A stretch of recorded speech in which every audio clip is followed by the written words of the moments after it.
Airports are strange places where thousands of stories cross paths without ever knowing one another, but on that bright Saturday morning, my ordinary business trip turned into the most unforgettable day of my life when a complete stranger grabbed my arm so tightly that my boarding pass slipped from my hand.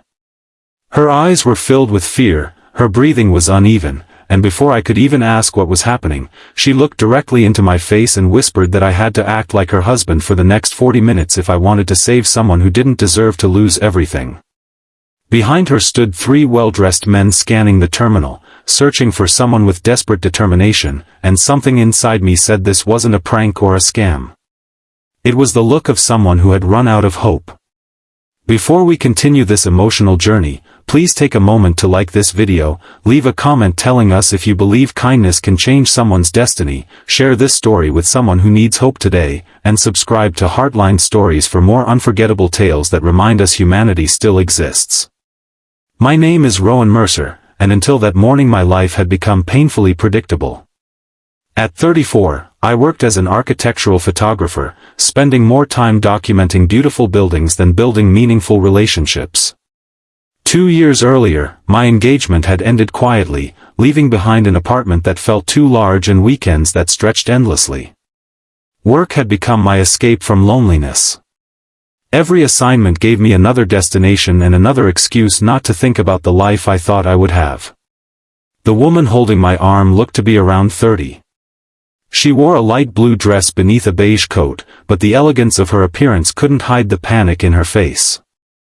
A small bruise near her wrist suggested she had been grabbed recently. She wasn't asking for money. She wasn't trying to steal anything. She was asking for protection.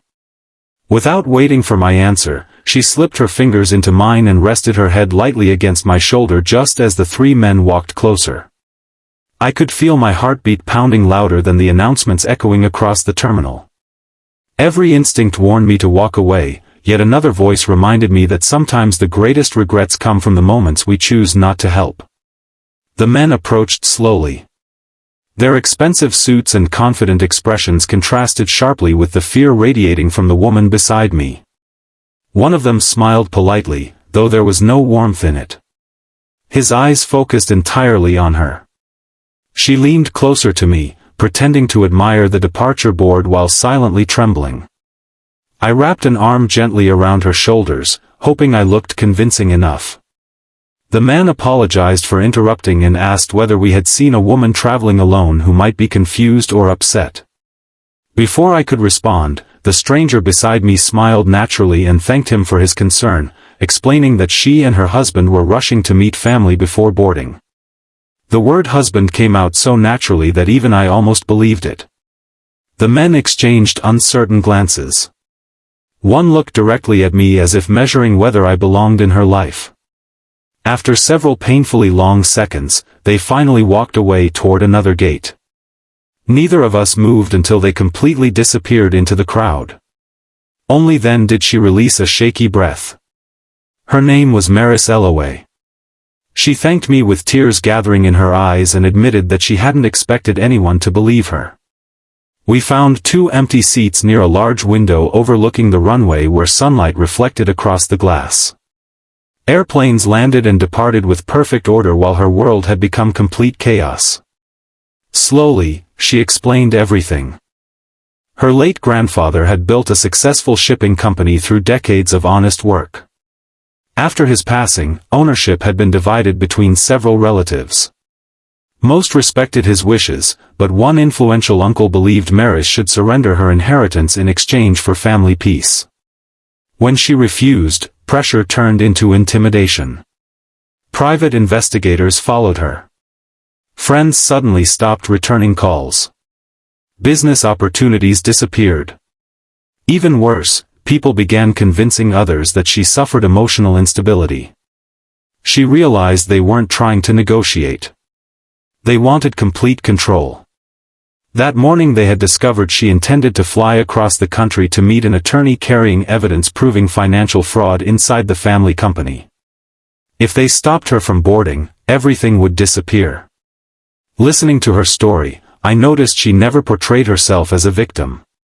Instead, she worried about the employees whose retirement funds had quietly been stolen. She worried about her grandfather's reputation. She worried about innocent people losing jobs because powerful individuals valued greed more than integrity. Something about her honesty reminded me that courage often looks exactly like fear refusing to surrender. My boarding announcement echoed across the terminal. For several seconds I stared at the departure gate. This assignment represented weeks of planning. Missing the flight would create expensive consequences.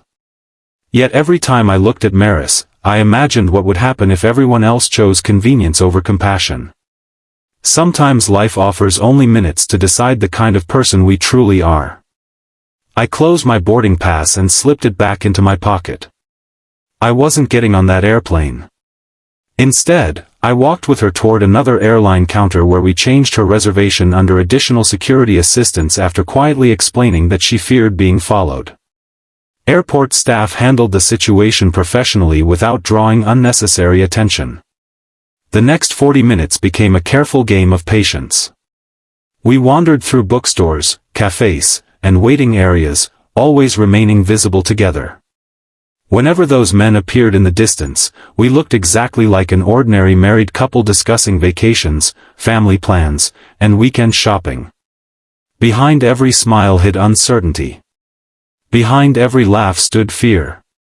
Finally, the boarding announcement for her new flight echoed through the terminal. Her eyes filled with relief. She hugged me tightly without saying anything for several seconds. Before walking toward security, she pressed a folded envelope into my hand and asked me not to open it until after she boarded. Then she disappeared into the line of passengers. I never expected to see her again. Inside the envelope was a handwritten letter thanking me for believing a stranger when she had almost stopped believing in humanity herself. There was also a photograph. It showed her standing beside an elderly man with kind eyes and gentle wrinkles. On the back she had written that her grandfather always taught her one simple lesson. The world survives because ordinary people choose extraordinary kindness when nobody is watching. I carried that photograph inside my wallet for months. Life returned to normal, but something inside me had changed forever. I stopped rushing through strangers. I volunteered at community shelters during weekends. I called old friends instead of assuming they were too busy. Helping Maris had reminded me that every person carries invisible battles. Nearly 11 months passed before another surprise arrived. A formal invitation appeared in my mailbox requesting my presence at a charity gala honoring citizens whose unexpected acts of courage had positively changed lives. I almost ignored it, believing someone had made a mistake. Instead, curiosity won. The ballroom overflowed with business leaders, teachers, firefighters, volunteers, and medical workers. Then I saw her. Maris stood near the stage wearing a simple emerald dress, smiling with genuine peace I had never witnessed inside the airport terminal. The bruise had disappeared. The fear had disappeared. Only quiet confidence remained. During her speech she revealed that investigators had uncovered millions in fraudulent transactions thanks to the evidence she successfully delivered that day. Several executives faced criminal charges, stolen employee pensions were restored, and the company had been reorganized under ethical leadership dedicated to protecting workers instead of exploiting them. Then she surprised everyone. She invited me onto the stage. My legs barely cooperated.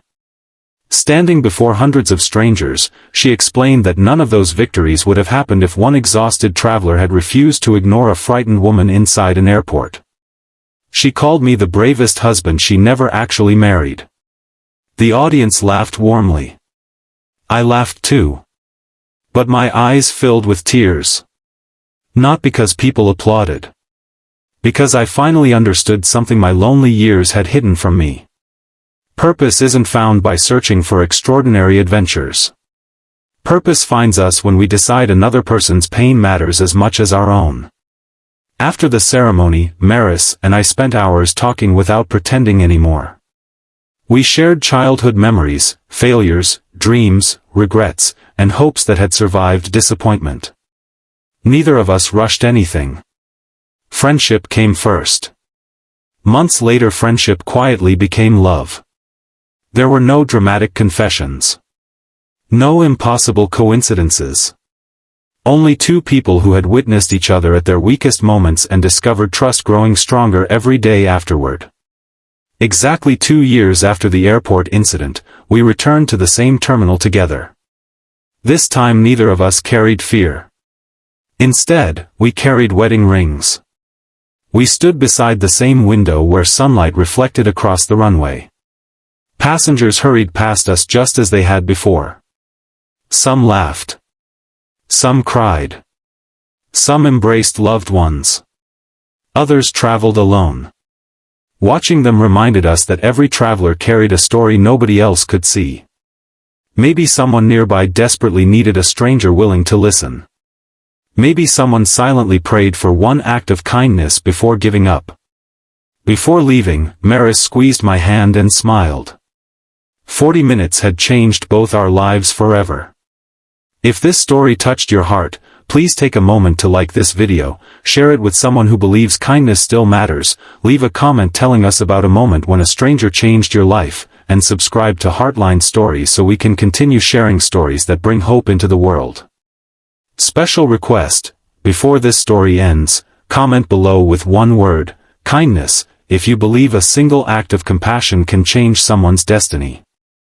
As we walked toward our departure gate, I realized that the greatest journeys don't always begin when an airplane leaves the ground. Sometimes they begin the moment we choose to stand beside a frightened stranger instead of walking away. That ordinary morning in a crowded airport had taught me that love rarely arrives according to our plans.